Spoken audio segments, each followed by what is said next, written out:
Hey everyone, welcome to another Brandable Minute. Today is just going to be a brief reminder or just a recap so that we can understand or just be reminded of the idea that your product or your service is not inherently your brand.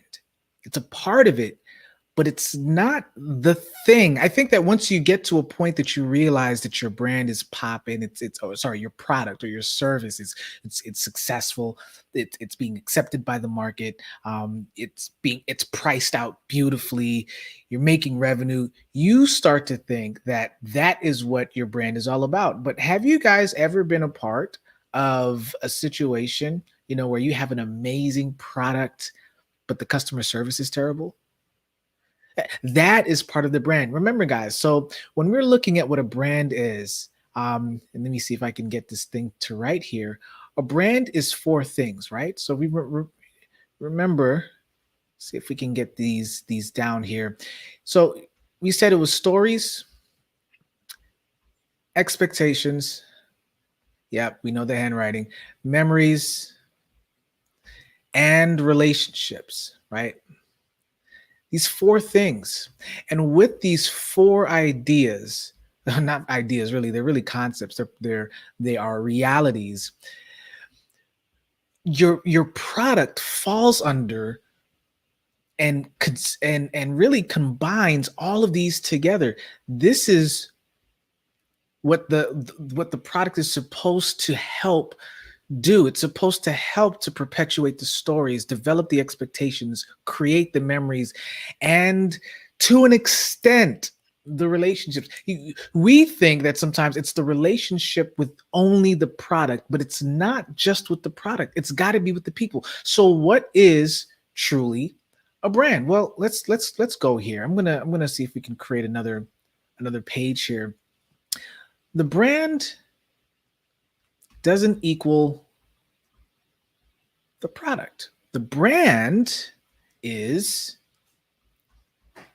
you. It's the company. And when I say company, we're talking about all of the values, the culture. Yes, the design of your product, the product itself, the services, the customer relations, that structure that you have, your employees. So this it's everything. It's everything, guys. And so it's a holistic process. Yes, I think holistic is the word for the day for me because I used that in a previous live stream.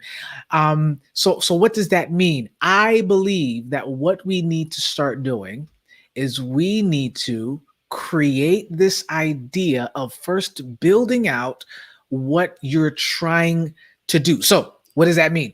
Take a look. So if we're looking at this thing from a chronological perspective here, take a look at this. First, you want to build an expectation of a thing. But how do you do that? You start out with a story. Your story piques the mind of the customer, piques the mind of the potential lead for them to say, "Oh, what's that? What is this company trying to do? What are they promising?" Because remember, the brand is about promise. It's about distinction, differentiation. But that differentiation is supposed to promise something. So developing that into the story will eventually create expectation for them to experience something. With that expectation, you then deliver the product. It's like the product is wedged in between here. And I'm still reading the book Zag, so I don't think this is in Marty Neumeier's book. This is just me processing all of the stuff that we've been talking about over the last few weeks. From the product, it will create some memories. And not only that, with those memories, and I should put here relationships. So here, it's not just the relationship with the product, it's the relationship with your company. It's the relationship with the employees. It's customer service. So who is actually answering the phone when the product isn't doing what it's supposed to do, right?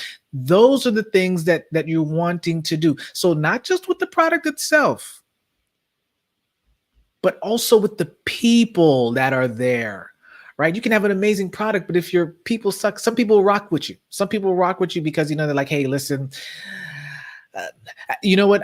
A great example is for those of you that, fast food restaurants, because I think McDonald's is a prime example. I haven't been to one in a long time, but when I did, there was one in Brooklyn. Terrible customer service, but the people were there because they knew that what they were getting was what was promised. If the food was terrible, if the fries were not the fries that we know McDonald's fries to be, then they would probably leave. And some did, but the majority of them stuck it through. Now, there for a few reasons. One obviously is cost, right? Another one though is taste. You know what you're going to get. The expectation of what you're going to get every time that you ask for some fries. You know what that's going to taste like. So you know what the burger is going to taste like, or should, right? That's the expectation. So it creates the memories, and then those memories then go back into, and I should say feeds back into them coming back again, because they're now looking for the product to have the same expectation. So it's like a double feedback loop here. The product creates the memories, but they also connect it to the expectation of the product, which will fortify the memories that they had previously. But don't forget this piece here. The relationship is not just with the product itself. You can separate that out, because oftentimes what we tend to do is we tend to conflate product with brand. It's not. The brand is your company. The brand is you. All right, guys, I hope that was helpful. I know that was helpful, but I'm just hoping that you will take some of it, all of it, but use this understanding of what your brand really is. It's not what you're serving. That's just the conduit to fulfilling the promise that you gave your customers, you gave your potential leads. So I'll see you guys in the next Brandable Minute.